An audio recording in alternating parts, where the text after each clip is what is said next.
Di pagi yang begitu cerah di desa Sinahau, matahari begitu terang tak terhalang oleh mendung, dan burung pipit begitu riang melompat di jalan-jalan sudut desa Sinahau. Pagi itu Rohaini diutus ibunya ke pasar karena bapaknya lagi sakit.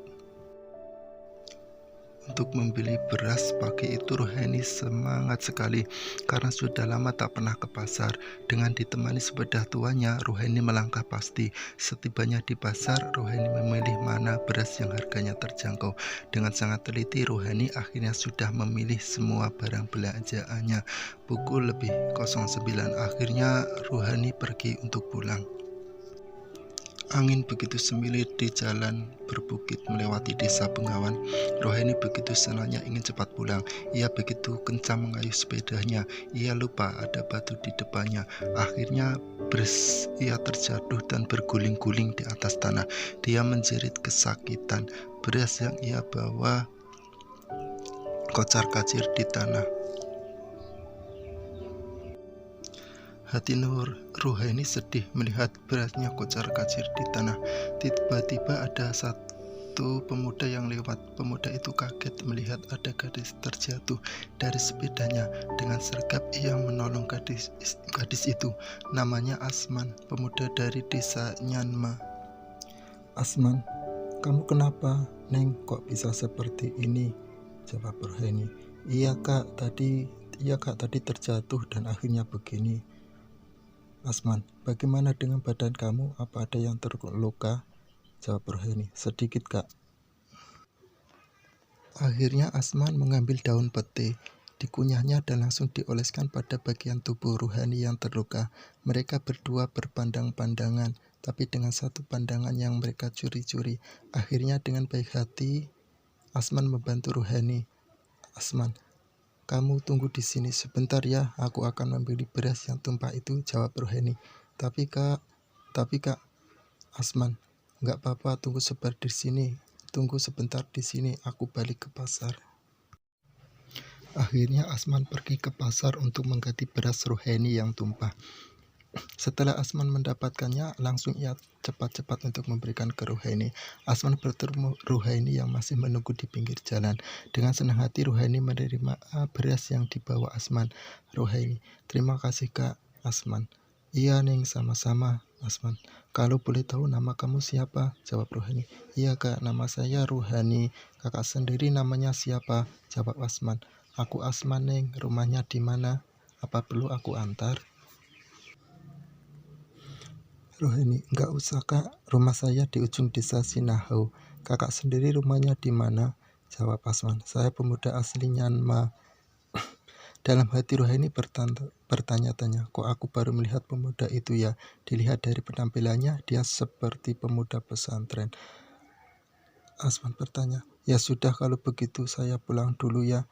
"Kamu berani pulang sendiri kan?" jawab Rohaini. "Iya kak, saya berani." Akhirnya pemuda dan gadis itu pergi berpisah. Matahari mulai condong ke arah barat. Angin segar menerpa pohon-pohon kelapa, menambah keindahan desa ujung Sinahau. Para petani sudah mulai keluar dari sawah. Para pengembala sudah menggiring ternaknya. Anak-anak kecil berteriak kegirangan mandi di sungai. Matahari mulai menguning. Gerombolan burung mulai mencari pohon yang rindang untuk menikmati malam. Suara azan mulai terdengar di ujung desa Sinahau.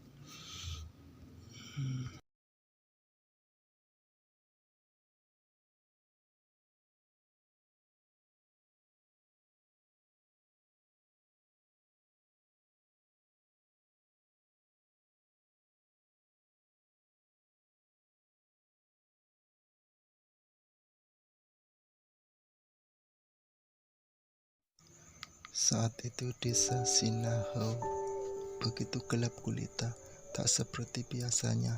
Mendung menutupi seluruh desa Sinahau. Hujan mulai turun dengan derasnya. Rohaini dan keluarganya berkumpul di rumah berjaga-jaga. Angin begitu kencang menerpa rumah-rumah, petir dan halilintar bersahutan. 2 jam lebih hujan belum reda. Hujannya malah semakin deras. Sampai pukul 4 sore akhirnya hujan reda. Keluarga Pak Semantri akhirnya bersyukur hujannya telah reda. Ruhaini mau beranjak keluar rumah, tapi pas mau menginjakkan kaki, tiba-tiba suara yang aneh dalam perut bumi. Ruhaini berteriak-teriak, "Ini kenapa, Pak?" Pak Samantri dan ibunya juga terkejut melihat keadaan suara yang aneh. Ibu Ruhaini langsung berteriak, "Kita lari, Pak." "Ruhaini mana, Pak?" Ibu Ruhaini bingung. Jawab Ruhaini. "Dari depan." Ruhaini jawab, "Saya di sini, Bu." Ibu Maria, "Lari keluar rumah, Nak." "Iya, Bu," jawab Ruhaini. Akhirnya ibu dan bapaknya Ruhaini lari cepat-cepat keluar rumah. Setelah mereka keluar rumah, suara itu mulai mengeras dan tanpa diduga rumah mereka ambruk. Dengan suara yang keras, orang di kampung itu juga pada keluar rumah. Mereka pada ketakutan. Beberapa rumah yang terdekat rumah Ruhaini juga kena longsor. Kira-kira ada 5 rumah yang terkena longsor. Ruhaini menyaksikan rumahnya ambruk. Ia tak bisa berkata apa-apa. Dia memeluk ibu dan bapaknya. Saat itu warga ramai berdatangan melihat kejadian di sore itu. Akhirnya petugas kepolisian datang untuk mengecek kejadian akibat ambruknya rumah di sekitar itu. Sore itu begitu ramai, tetangga Ruhaini yang rumahnya ambruk menangis sejadi-jadinya. Ada yang langsung pingsan dan dilarikan ke rumah sakit terdekat. Sore itu begitu mencekam. Musibah yang tak terduga tiba-tiba datang tanpa disadari. Tapi manusia bisa apa kalau Allah sudah berkehendak? Air mata Ruhaini tiba-tiba menetes, dan dalam hati Ruhaini berdoa, "Ya Allah, jika ini sudah berkehendakmu, maka kuatkanlah aku dan kuatkanlah kedua orang tuaku. Berikanlah kami kesabaran untuk menghadapi ujian ini. Hanya kepadamu kami meminta, dan hanya kepadamu kami meminta pertolongan."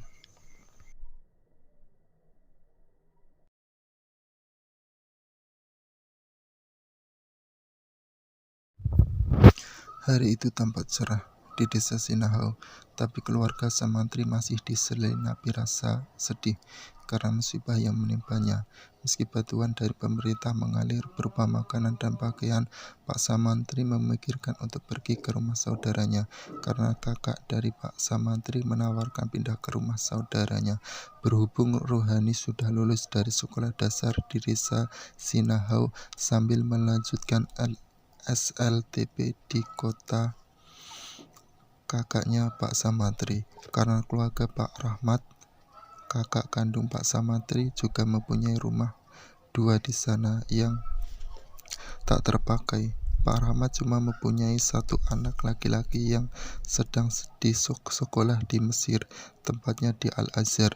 Karena Pak Rahmat juga punya kerjaan budidaya ikan lele. Akhirnya Pak Samantri setuju atas bujuk rayu kakaknya supaya Pak Samantri bisa kerja sambil menyekolahkan Ruhani.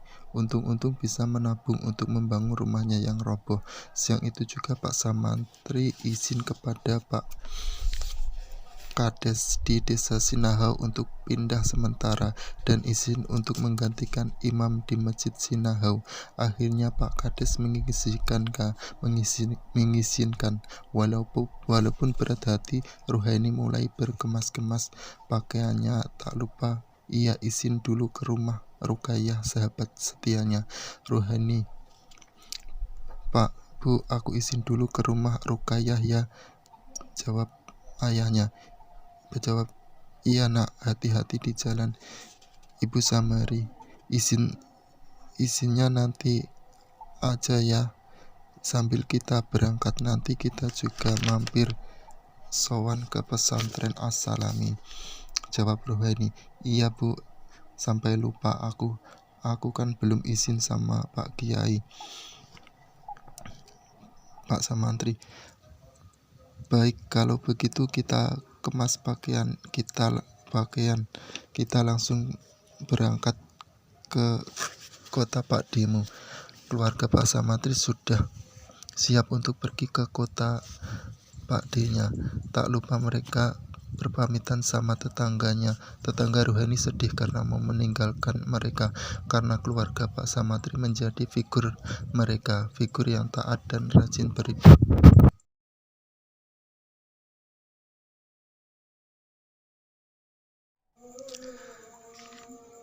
Di hari yang cerah tanpa sedikit awan pun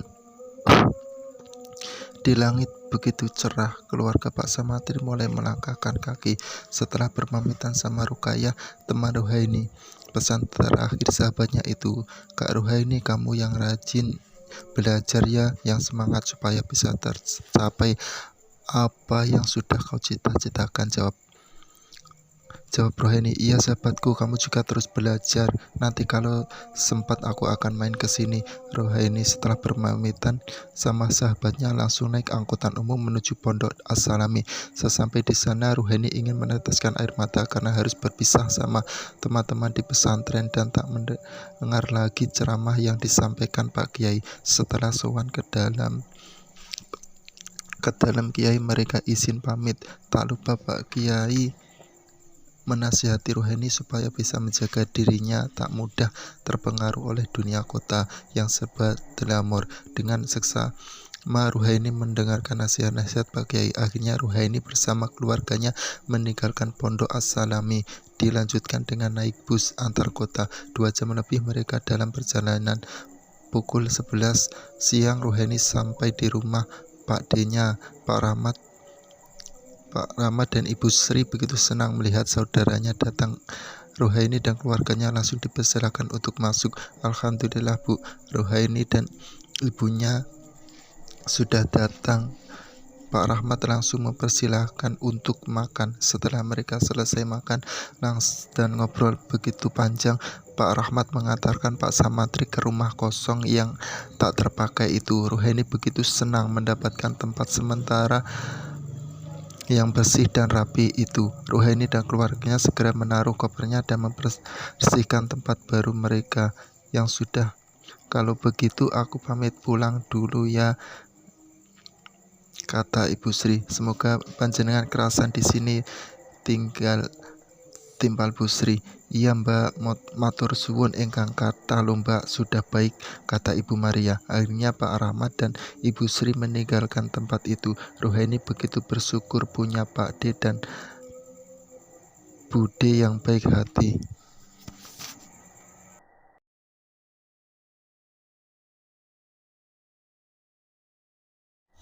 Sekolah baru Rohani.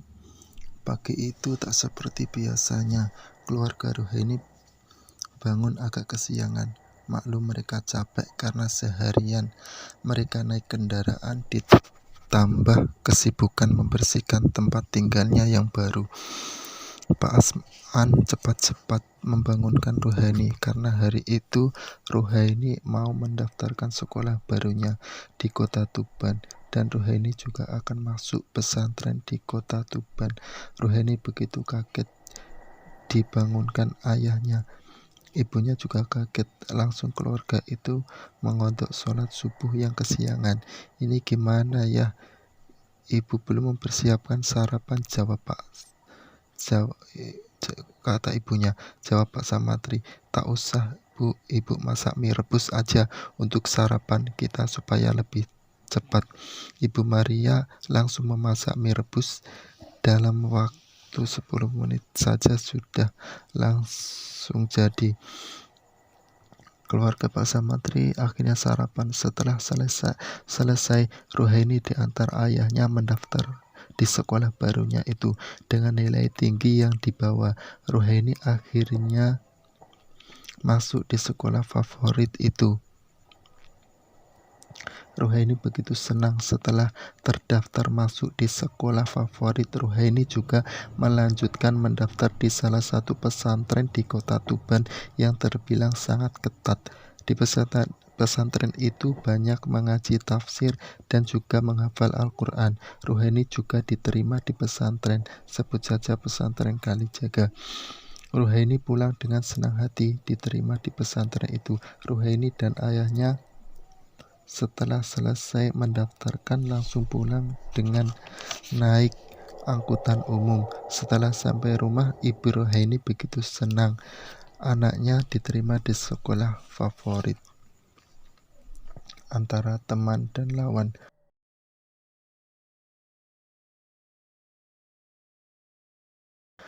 Hari-hari Rohani sekarang sibuk belajar di sekolah umum atau di pesantren Teman dia juga semakin bertambah. Siti, Nikmah, Harum, dan Yuli adalah teman baiknya di kota Tuban itu. Mereka selalu terbuka dan selalu menerima kritikan masing-masing. Walau cita-cita mereka tak sama, tapi selalu membutuhkan.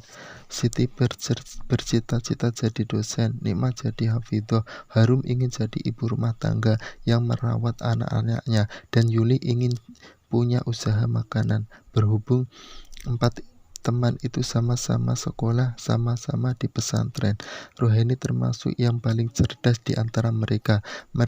Maka itu empat teman selalu main ke rumah Roheni. Roheni semakin tahu antara teman dan lawan. Kadang dia juga dijahili karena ada saja teman yang iri sama dia.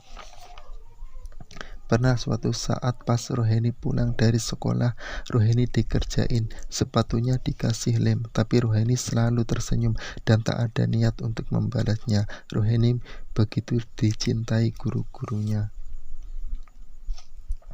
Kehidupan Asman.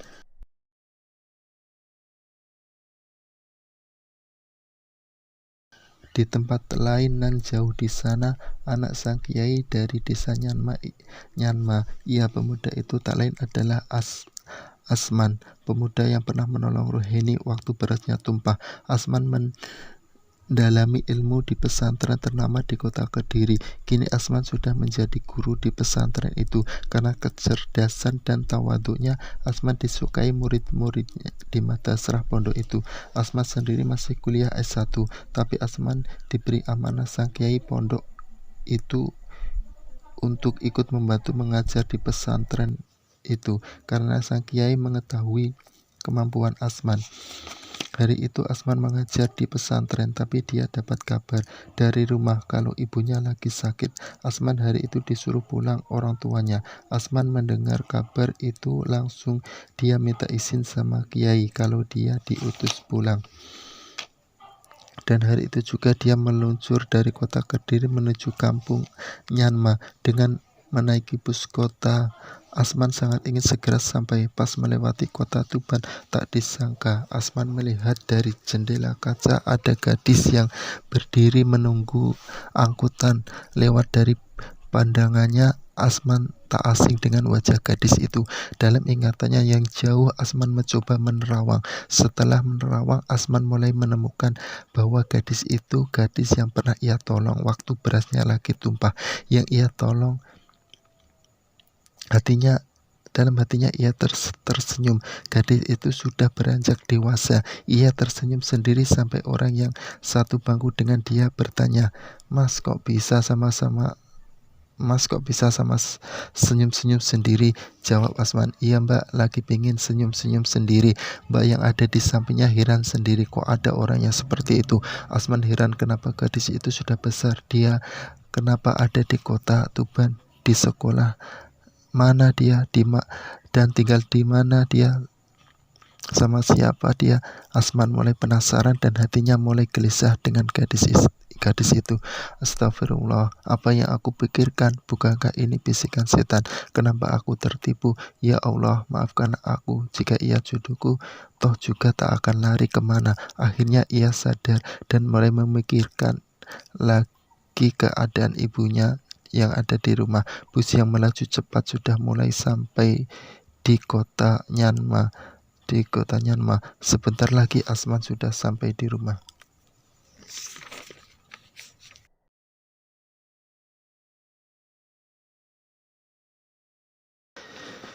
Kini Ruhaini sudah menginjak umur 16 tahun. Kini dia sudah kelas 3. Ruhaini semakin punya harapan yang besar. Dia sudah menguasai segala ilmu ekonomi dan ilmu agama. Bahkan ia sudah hafal Alfiyah Ibnu Malik, dan teman-temannya begitu semangat bersama-sama dalam belajarnya. Ruhaini kepingin suatu saat nanti bisa membangun pesantren di desanya. Di malam yang sunyi, Ruhaini merindukan kampung halamannya. Ia teringat akan temannya.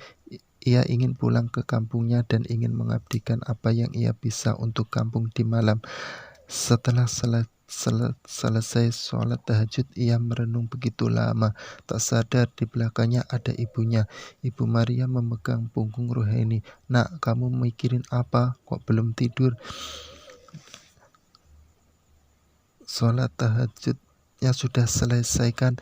jawab Ruhaini. "Iya Bu, sudah, makasih Bu. Aku akan segera tidur." "Ibu sendiri kok baru bangun?" Ibu Maria. "Iya nak, ibu telat sholat tahajud sama kamu, soalnya ibu capek bantu bapakmu tadi siang." Akhirnya Ruhaini bergegas meninggalkan tempat sembahyangnya menuju kamar tidur. Dilanjutkan ibunya yang bertahajud. Tak lupa Pak Samati mendengarkan pembicaraan dari kamarnya. Pak Samati juga ingin bergegas bertahajud. Mereka keluarga yang sering melaksanakan tahajud dan jarang mereka meninggalkan tahajud. Malam semakin berlalu dan fajar pagi mulai datang. Mereka kembali tidur sebelum melaksanakan sholat subuh di masjid.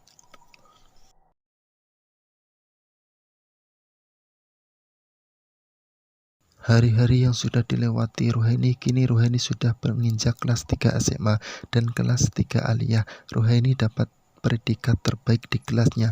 Ibu bapaknya bersyukur karena setelah lulus Ruhaini ingin pulang ke desa Sinahau karena Pak Samantri di rumah saudaranya juga sudah lama.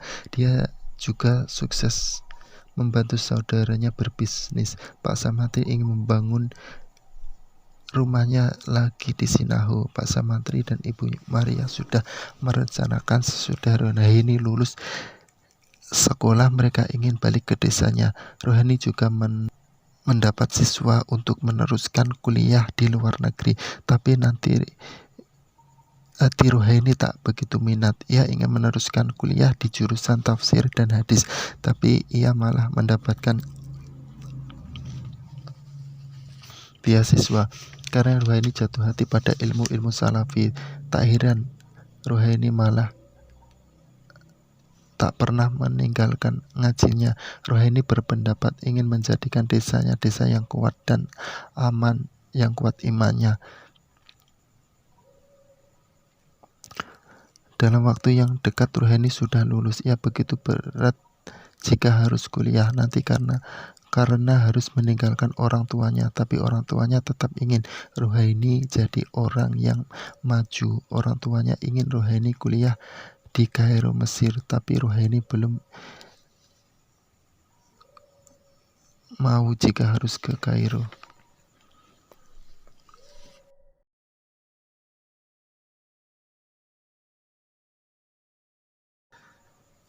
Asman pemuda dari Myanmar sudah 1 bulan di rumah karena ibunya sakit. Asman begitu sedih belum bisa balik ke pesantren. Di malam yang sangat dingin, Asman bangun untuk sholat tahajud.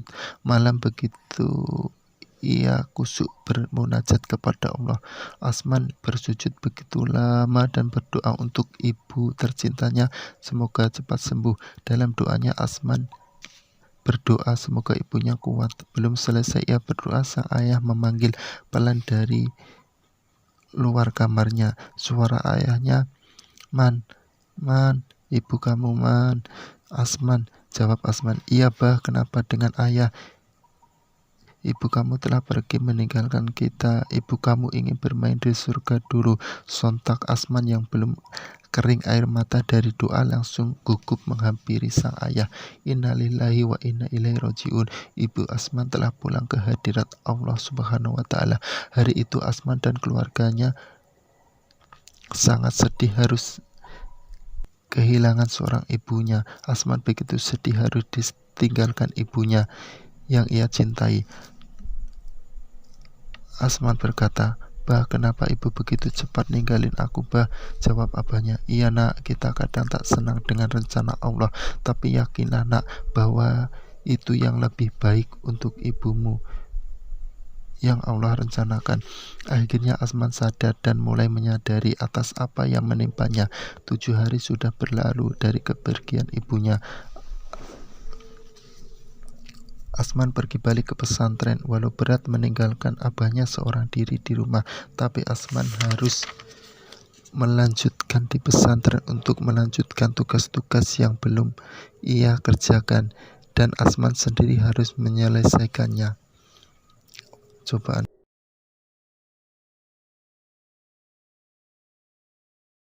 Baru 1 bulan Asman balik di pesantren ternama Kediri. Asman disuruh pulang oleh abahnya setelah ditinggal istri tercintanya. Rupanya abah Asman juga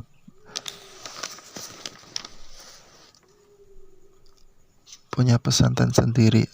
Abah Asman tak ada yang mengganti jika abahnya sakit dengan sangat berat, dan tak tega Asman disuruh meninggalkan pondok.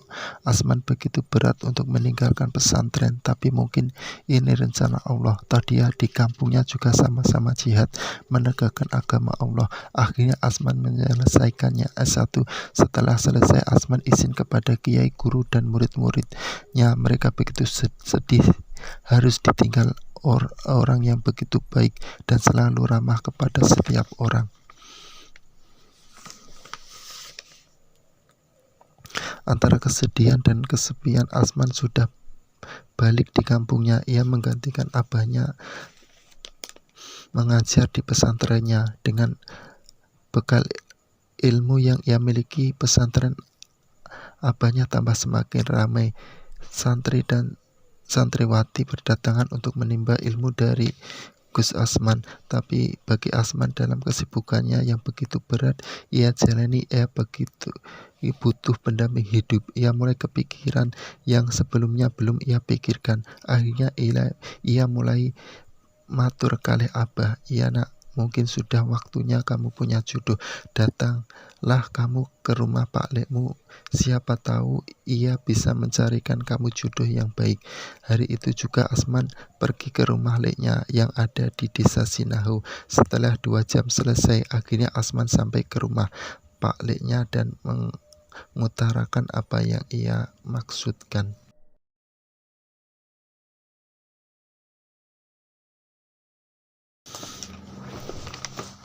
Bab hari yang tak terduga. Di kota Tuban yang ramai itu, Roheni sibuk tes terakhir dalam ujiannya. Begitu sibuk, setelah selesai ia pulang. Ayahnya hari itu baru dapat telepon dari temannya, tak lain Pak Leknya Asman. Karena Pak Leknya Asman ingin menjodohkan Asman dengan Roheni. Ayahnya Roheni begitu kaget. Apa mungkin Roheni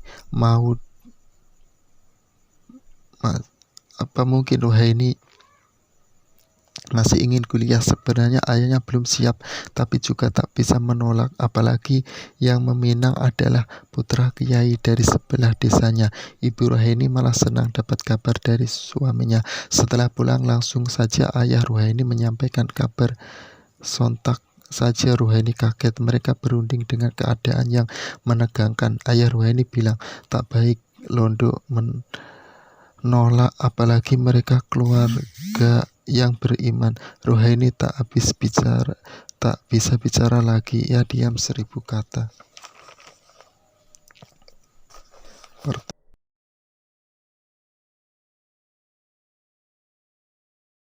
Cerah hari itu begitu cerah, secerah hati Asman yang ingin berangkat ke kota Tuban untuk meminang gadis. Ia tak tahu wanita yang akan dipersuntingnya. Pak Leknya sengaja tak ngasih tahu gadis yang bakal ia pinang. Pukul siang mereka sudah sampai di kota Tuban. Dengan hati yang berdebar-debar, Asman melangkah di rumah itu. Juga Roheni gelisah tak karuan. Lelaki siapa yang akan menemuinya? Orang tua Roheni sibuk mempersiapkan makanan. Mereka sibuk mempersiapkannya. Akhirnya Asman dan Pak Leknya sampai di rumah Roheni. "Assalamualaikum." Keluarga Roheni membalasnya, "Waalaikumsalam." Ibu Maria mempersilahkan duduk dengan senang hati. Ayah Roheni menyalami tamunya. "Monggo, silakan duduk." Dengan senang hati mereka memanggil Roheni untuk membawa minuman. Akhirnya Roheni keluar. Sambil bertunduk, Roheni melirik lelaki yang ada di depannya. Mereka saling bertatapan. Tanpa diduga, Roheni begitu kaget. "Oh, itu kan pemuda yang menolongku pas berasku tumpah. Waktu dulu Asman juga begitu kaget. Oh, itu kan Ruhaini, gadis yang aku tolong dan gadis yang pernah aku lihat di jalan kota Tuban. Mereka sangat terkejut dan dalam hati mereka begitu bahagia. Pandangan pertama mereka berlanjut hingga perjodohan.